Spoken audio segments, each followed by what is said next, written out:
자, 여러분. 요즘 뉴스 보면 뭔가 이상하지 않나요? 멈출 줄 모르는 AI, 미친 듯이 오르는 물가, 그리고 점점 더 벌어지는 빈부격차까지. 사실 이게 다 따로따로 일어나는 일이 아닙니다. 우리 눈에 보이지 않는 아주 거대한 어떤 힘이 만들어내는 하나의 증상이라면 믿으시겠어요? 오늘 이 시간, 이 모든 현상 뒤에 숨겨진 진짜 흑막을 아주 낱낱이 파헤쳐 보겠습니다. 바로 시작하겠습니다. 일단 우리 일상에서 가장 피부에 와닿는 현실적인 얘기부터 해볼까요? 17달러 50센트.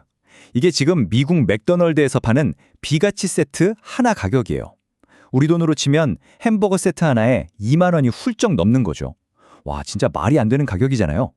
이 낯선 숫자를 딱 마주하는 순간, 지금 물가가 정상 궤도를 완전히 이탈했구나 뼈저리게 느끼게 됩니다. 그래서 우리는 여기서 아주 근본적인 질문을 던져봐야 합니다.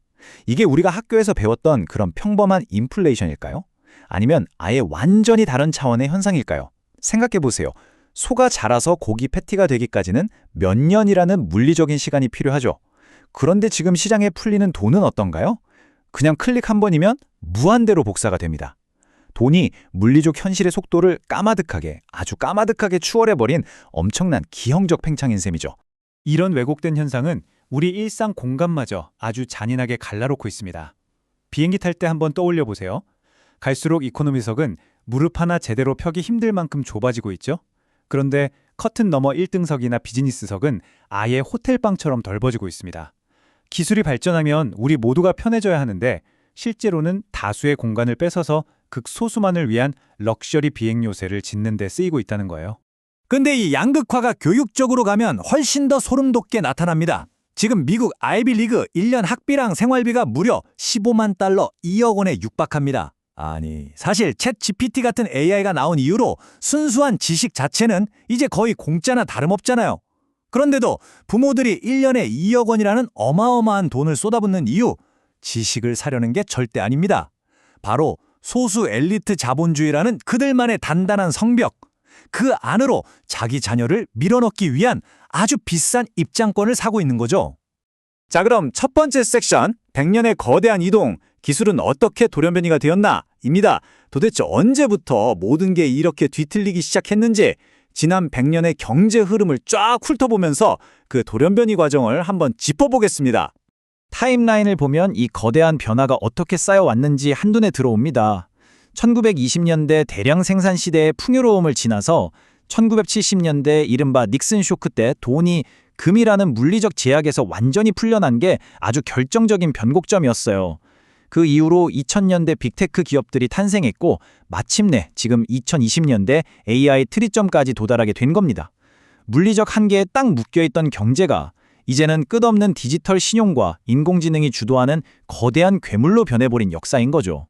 여기서 우리가 진짜 주목해야 할 가장 섬뜩한 반전이 있습니다. 바로 기술의 목적 자체가 완전히 뒤바뀌었다는 건데요. 불, 바퀴, 냉장고, 세탁기 이런 과거의 기술들은 인간의 힘든 노동을 덜어주는 아주 착하고 충실한 하인이었잖아요. 하지만 지금의 빅테크와 AI는 다릅니다.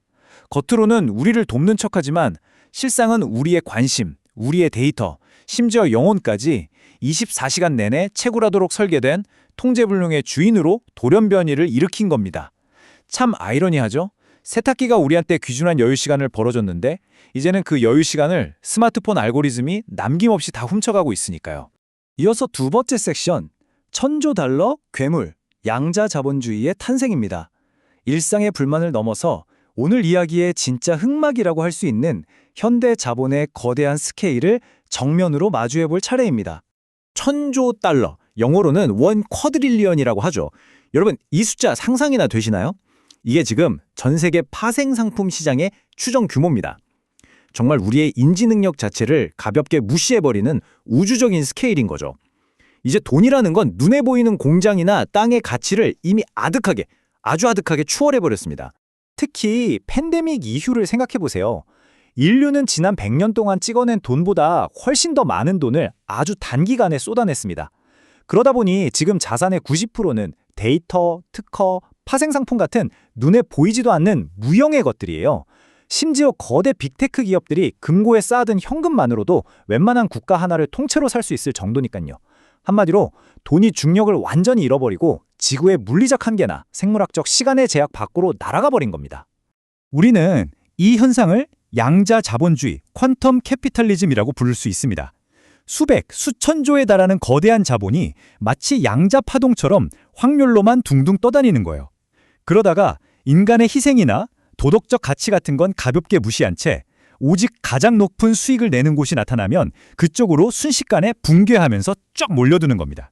자본의 논리는 아주 단순해요. 돈이 벌리는데 왜 안 해? 딱 이겁니다. 이 논리 하나로 자본은 24시간 지치지도 않고 일하는 AI에 천문학적인 돈을 쏟아붓고 있습니다. 냉정하게 말해서 인간보다 훨씬 싸고 효율적이니까요. 이런 무시무시한 시스템이 만들어낸 우리의 현실은 철저하게 두 계급으로 나뉘게 됩니다. 사실 지구가 80억 명이나 되는 인구가 전부 다 럭셔리하게 소비하며 살도록 허락할 만큼 자원이 많지 않거든요. 그래서 거대 자본은 대중들에게 가짜 중산층이라는 일종의 디지털 환상을 배급하기 시작합니다. 진짜 파리 여행을 가는 대신 VR 여행을 던져주고 진짜 무언가를 소유하는 대신 평생 돈을 내야 하는 구독 서비스를 쥐어주는 식이죠. 반면에 한정되어 있는 진짜 토지, 진짜 자원, 그리고 완벽하게 보호받는 사생활 같은 건 오직 극소수의 엘리트 자본가들만이 독점하게 되는 구조입니다. 이쯤 되면 우린 이런 질문을 할 수밖에 없습니다. 아니 그럼 도대체 왜 이 폭주 기관차는 스스로 브레이크를 밟지 않는 걸까요? 불행하게도 그 대답은 꽤 섬뜩합니다. 이 시스템은 이제 일말의 양심이나 죄책감 같은 건 아예 없는 인공지능 알고리즘에 의해 통제되고 있어요. 게다가 덩치가 너무 비대해져서 지구상에 있는 그 어떤 강력한 정보의 힘으로도 통제할 수가 없게 된 겁니다. 이 거대한 괴물은 스스로 멈춰야 할 단 하나의 이유도 찾지 못하고 있는 거죠. 자, 마지막 세 번째 섹션입니다. 인류의 조용한 반격, 로그아웃 혁명. 우리는 이대로 속수무책으로 당하고만 있어야 할까요? 아닙니다. 총칼을 들고 싸우는 그런 물리적 반란이 아니라 완전히 새로운 방식의 철학적 반격이 조용히 시작되고 있습니다. 이 로그아웃 혁명의 전략은 놀랍도록 조용하고 또 일상적입니다. 말 그대로 연결을 스스로 끊어버리는 거예요. 알고리즘이 쉴 새 없이 쏟아내는 이른바 지능의 배설물들을 무의미하게 스크롤하면서 소비하는 걸 거부하는 겁니다. 내 패턴이 뻔히 읽히는 데이터를 시스템에 먹잇감으로 주지 마세요. 그리고 오히려 시스템을 역으로 해킹하는 겁니다. 아까 말씀드렸던 그 2억 원짜리 아이비리그 입장권 있죠? 그걸 부모 돈으로 사는 게 아니라 오직 순수한 내 실력 하나로 전액 장학금을 뚫어내서 그 거대한 자본의 지불 장벽 자체를 완전히 무력화시켜버리는 학생들처럼 말이죠. 이 반격을 위해서 우리가 지금 당장 길러야 할 새로운 무기, 그게 바로 현존 자본, 즉 프레젠스 캐피탈입니다. 생각해보세요. AI가 모든 지식과 데이터를 그냥 공기처럼 흔하고 값싸게 만들어버린 세상이잖아요. 이런 세상에서는 역설적으로 당신이 누군가에게 온전히 집중하고 진심으로 귀를 기울여주는 그 물리적인 존재함 자체가 엄청난 가치를 가집니다. 나는 잘 모릅니다. 그래서 당신의 이야기가 더 궁금합니다. 이렇게 말할 수 있는 인간만의 진심 어린 무지함. 이게 기계는 절대로 복제할 수 없는 가장 대체 불가능하고 빛나는 여러분의 자산이 되는 겁니다. 여기에 더해서 우리는 끊임없이 실존적 노이즈를 만들어내야 합니다. 누군가에게 진심으로 미안함을 느끼고 내가 모른다는 사실을 부끄러워하는 그런 인간적인 감정들 말이에요. 완벽하고 효율적인 것만 추구하는 AI 알고리즘 입장에서는 이런 감정들이 이해할 수도 예측할 수도 없는 아주 성가신 에러나 노이즈에 불과하겠죠. 하지만 진짜 아이러니하게도 바로 이 엉망진창이고 불완전한 우리들의 감정적 깊이야말로 우리가 단순한 기계 부품이나 데이터 쪼가리가 아니라는 걸 증명해주는 가장 강력한 무기가 됩니다. 결론은 아주 명확해졌습니다. 자본과 AI가 끊임없이 속삭이는 영원하고 완벽해 보이는 데이터의 삶. 그 무한한 데이터의 기차에서 우리 스스로 걸어 내려와야 합니다. 네, 흙먼지도 날리고 때로는 상처받고 결핍되어 있겠죠. 하지만 그 자체로 눈부시게 아름다운 이 진짜 불완전한 현실의 대지 위를 두 발로 꾹꾹 밟아가며 직접 걷는 것을 선택해야만 합니다. 오늘의 해설을 마무리하면서 여러분께 이 한 문장을 꼭 던지고 싶습니다.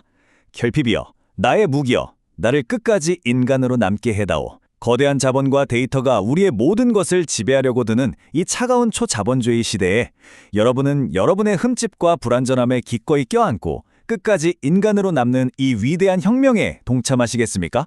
오늘 준비한 내용은 여기까지입니다. 부디 오늘 이야기가 여러분의 내일에 작은 울림이 되었기를 바랍니다. 끝까지 함께해 주셔서 감사합니다.